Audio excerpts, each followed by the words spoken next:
Hi, നമ്മുടെ മൊബൈലിൻ്റെ camera ഉപയോഗിച്ച് നമ്മൾ ഫോട്ടോസുകൾ വീഡിയോസുകളൊക്കെ എടുക്കാറുണ്ട്. എന്നാൽ ഈ ക്യാമറ കൊണ്ട് നമുക്ക് അതിന് മാത്രമല്ല പല കാര്യങ്ങൾ ചെയ്യാൻ സാധിക്കും. ഇന്നത്തെ വീഡിയോ നിങ്ങൾ സ്കിപ്പ് ചെയ്യാതെ മുഴുവനായിട്ട് കാണുക. നമുക്കിതുകൊണ്ട് QR കോഡ് സ്കാൻ ചെയ്യാം, അതുപോലെ തന്നെ നമുക്കൊരു സ്കാനറായിട്ട് ഉപയോഗിക്കാം, അതുപോലെ തന്നെ നമ്മളൊരു ഫോട്ടോ എടുത്തു കഴിഞ്ഞാൽ അതിൻ്റെ ടെക്സ്റ്റുകൾ നമുക്ക് വേർതിരിച്ച് ഷെയർ ചെയ്യാം. ഒരുപാട് ഓപ്ഷനുകൾ. പക്ഷേ ഇത് നമ്മുടെ ക്യാമറയുടെ ഹിഡൻ സെറ്റിങ്സുകളാണ്. ഈ സെറ്റിങ്സുകൾ ഹിഡനിൽ നിന്നും നമുക്കെങ്ങനെ പുറത്തേക്ക് കൊണ്ടുവരാം, എങ്ങനെയൊക്കെയാണ് ഇത് എനേബിൾ ചെയ്യുക, എങ്ങനെയൊക്കെയാണ് ഉപയോഗിക്കുക, ഇതൊക്കെ ഇന്നത്തെ വീഡിയോയിലൂടെ വിശദമായിട്ട് ഞാൻ പരിചയപ്പെടുത്തുന്നുണ്ട്. വീഡിയോ സ്കിപ്പ് ചെയ്യാതെ മുഴുവനായിട്ട് നിങ്ങൾ കാണുക, എന്നിട്ട് നിങ്ങൾ അഭിപ്രായം അറിയിക്കുക. ആദ്യമായിട്ടാണ് ഞങ്ങളുടെ ചാനൽ, ഞങ്ങളുടെ വീഡിയോ നിങ്ങൾ കാണുന്നെങ്കിൽ ഒന്ന് സബ്സ്ക്രൈബ് ചെയ്യുക. തൊട്ടടുത്ത് കാണുന്ന ബെൽ ഐക്കൺ കൂടി എനേബിൾ ചെയ്തതിനു ശേഷം ഓൺ എന്ന ഭാഗം സെലക്ട് ചെയ്യുക.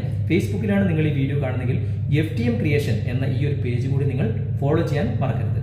നമുക്ക് പെട്ടെന്ന് തന്നെ എങ്ങനെയൊക്കെയാണ് ഈ ക്യാമറയുടെ സെറ്റിങ്സുകൾ നമുക്ക് ഉപയോഗിക്കുന്നതെന്ന് പരിചയപ്പെടാം. ഞാനിപ്പോൾ മൊബൈലിൻ്റെ ക്യാമറ ഓപ്പൺ ചെയ്തിരിക്കുകയാണ്. ഇടതുവശത്ത് മുകളിൽ ഒരു സെറ്റിംഗ്സിൻ്റെ ഗിയർ ചിഹ്നം കാണാം. അവിടെ ക്ലിക്ക് ചെയ്ത് കഴിഞ്ഞാൽ ഇവിടെ സ്കാൻ QR കോഡ് എന്ന ഭാഗത്ത് ഓഫിലാണെങ്കിൽ ഇതുപോലെ ഓൺ ചെയ്ത് കൊടുക്കുക. തൊട്ട് മുകളിൽ 2 ഓപ്ഷനുകൾ ഹൈഡായി കിടക്കുകയാണ്. നമുക്കത് ഓൺ ചെയ്യാനേ സാധിക്കുന്നില്ല.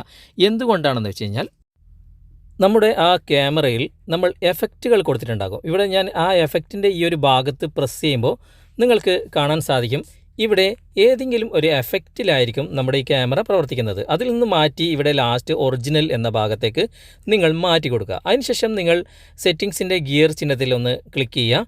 ഇപ്പോൾ 2 ഹൈഡായി കിടക്കുന്ന ഭാഗവും ഇപ്പോൾ ഓൺ ആയിട്ടുണ്ട്. അതായത് നമുക്ക് ഡോക്യുമെൻറ്റും ടെക്സ്റ്റും ഒക്കെ സേവ് ചെയ്യുന്ന ആ ഒരു ഓപ്ഷൻ, ഇത് രണ്ടും നമുക്ക് ഓൺ ചെയ്ത് കൊടുക്കുക.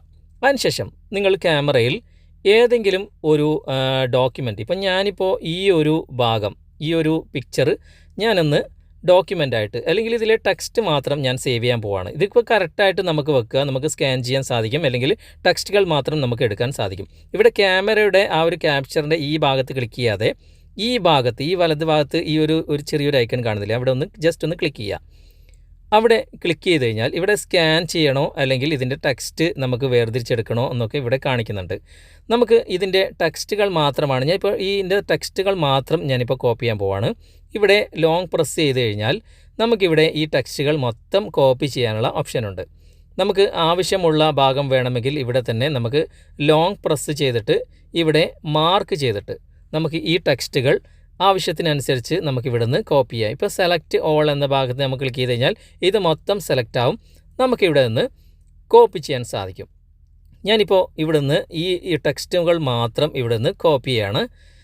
ഈ മൊത്തം ടെക്സ്റ്റുകൾ ഞാനിപ്പോൾ കോപ്പി ചെയ്തിട്ടുണ്ട്. ഇപ്പോൾ ക്ലിപ്പ് ബോർഡിൽ കോപ്പി ആയിട്ടുണ്ട്. ഇനി നമുക്ക് വാട്സപ്പ് ഒന്ന് ഓപ്പൺ ചെയ്തിട്ട് നമുക്കൊരു സുഹൃത്തിന് ഇതൊന്ന് കൈമാറി നോക്കാം. ഞാനിപ്പോൾ എൻ്റെ തന്നെ ഒരു പ്രൊഫൈലിൽ ഞാനിവിടെ പേസ്റ്റ് ചെയ്തിട്ട് സെൻഡ് ചെയ്ത് കൊടുക്കുകയാണ്. ഇപ്പോൾ ഈ ഒരു ഫോട്ടോയിൽ കാണുന്ന എല്ലാ ടെക്സ്റ്റുകളും ഞാൻ എൻ്റെ ഈ ഒരു മൊബൈലിൻ്റെ ക്യാമറ മാത്രം ഉപയോഗിച്ചിട്ട് ഇപ്പോൾ കോപ്പി ചെയ്ത് സെൻഡ് ചെയ്ത് കൊടുക്കുകയാണ്. ഇനിയിപ്പോൾ ഡോക്യുമെൻ്റായിട്ട് സേവ് ചെയ്യണമെങ്കിൽ അതേ ഫോട്ടോ തന്നെ ഞാനിവിടെ എടുത്തിട്ടുണ്ട്. അതേ ഐക്കണിൽ തന്നെ നേരത്തെ കണ്ട ആ ഒരു ക്യാമറയുടെ ക്യാപ്ചറിലല്ല, ഈ ഒരു ഐക്കണിൽ തന്നെ ക്ലിക്ക് ചെയ്തിട്ട് ഇതിപ്പോൾ ഓട്ടോമാറ്റിക്കായിട്ട് ഇത് സ്കാൻ ആയിട്ടുണ്ട്. സ്കാനിൻ്റെ ഭാഗം തന്നെയാണ്, മുകളിൽ നോക്കിയാൽ നിങ്ങൾക്ക് കാണാൻ സാധിക്കും, സ്കാനിൻ്റെ ഭാഗം തന്നെയാണ് ഉള്ളത്. ഞാനിവിടെ സേവ് കൊടുക്കുകയാണ്. സേവ് കൊടുത്തപ്പോൾ ഇത് ഗാലറിയിൽ സേവ് ആയിട്ടും ഉണ്ട്. നമുക്ക് ഗാലറി ഒന്ന് ഓപ്പൺ ചെയ്ത് നോക്കാം. ഇപ്പോൾ ഗാലറിയിൽ ആ ഒരു സ്കാൻ ചെയ്തത് വന്നിട്ടുണ്ട്.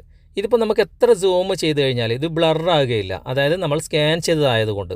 നമുക്കിങ്ങനെ അത്യാവശ്യമുള്ള ബില്ലുകളും മറ്റുള്ള കാര്യങ്ങളുമൊക്കെ ഈ ഒരു രൂപത്തിൽ നമുക്ക് സ്കാൻ ചെയ്തെടുക്കാനുള്ള ഓപ്ഷനും ഇതിൽ തന്നെ ഉണ്ട്. ഇപ്പോൾ ഞാനിപ്പോൾ ഒരു പ്രൊഡക്റ്റ് ഇവിടെ എടുത്തിട്ടുണ്ട്. ഈസ്റ്റേണിൻ്റെ ഒരു പ്രൊഡക്റ്റാണ് ഇവിടെ എടുത്തിട്ടുള്ളത്.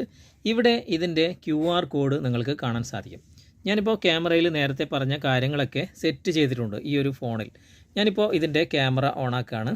ക്യാമറ ഓണാക്കിയിട്ട് ഇവിടെ അതിൻ്റെ QR കോഡിൻ്റെ ആ ഭാഗത്ത് ഞാൻ ജസ്റ്റ് ഒന്ന് വെക്കുകയാണ്. നിങ്ങൾക്കിവിടെ കാണാൻ സാധിക്കും. അവിടെ വെച്ച ഉടനെ തന്നെ ഇവിടെ ആ ഒരു ബാർകോഡിൻ്റെ ചിഹ്നം വന്നിട്ടുണ്ട്. നമുക്കവിടെ ഒന്ന് ക്ലിക്ക് ചെയ്യാം. അവിടെ ക്ലിക്ക് ചെയ്ത ഉടനെ തന്നെ ഒരു വെബ്സൈറ്റ് ഇങ്ങനെ ഓണാകുകയാണ്. ഇപ്പോൾ നിങ്ങൾക്കിവിടെ കാണാൻ സാധിക്കും, ആ ഒരു വെബ്സൈറ്റ് ഓണായ ഉടനെ തന്നെ ഈസ്റ്റേണിൻ്റെ ആ പ്രോഡക്റ്റും അത് സംബന്ധമായിട്ടുള്ള എല്ലാ കാര്യങ്ങളും വളരെ വ്യക്തമായിട്ട് നിങ്ങൾക്കിവിടെ വായിച്ച് മനസ്സിലാക്കാൻ സാധിക്കും. എല്ലാ കാര്യങ്ങളും ഇവിടെ കൃത്യമായിട്ട് എഴുതിയിട്ടുണ്ട്. ഇനി നിങ്ങൾക്ക് ഇതുപോലെ ഇതിൻ്റെ പ്രൈസും അതിൻ്റെ കാര്യങ്ങളും ഇത് എത്ര ഗ്രാമിൻ്റെതാണ് എല്ലാം കൃത്യമായിട്ട് ഇവിടെ അതിൻ്റെ ഡീറ്റെയിൽഡായിട്ട് കൊടുത്തിട്ടുണ്ട്. ഇങ്ങനെ നിങ്ങളുടെ മൊബൈലിൽ ക്യാമറ ഉപയോഗിച്ച് കൊണ്ട് തന്നെ നിങ്ങൾക്ക് QR കോഡ് ഇതുപോലെ സ്കാൻ ചെയ്യാനുള്ള ഒരു സ്കാനറായിട്ട് നിങ്ങൾക്ക് ഉപയോഗിക്കാം. നേരത്തെ പറഞ്ഞ ആ ഒരു സെറ്റിങ്സ് നിങ്ങൾ ചെയ്യുകയാണെങ്കിൽ അത് ഓരോ മൊബൈലിലും ഓരോ ലൊക്കേഷനിലായിരിക്കും അതിൻ്റെ സെറ്റിങ്സ് ഉള്ളത്.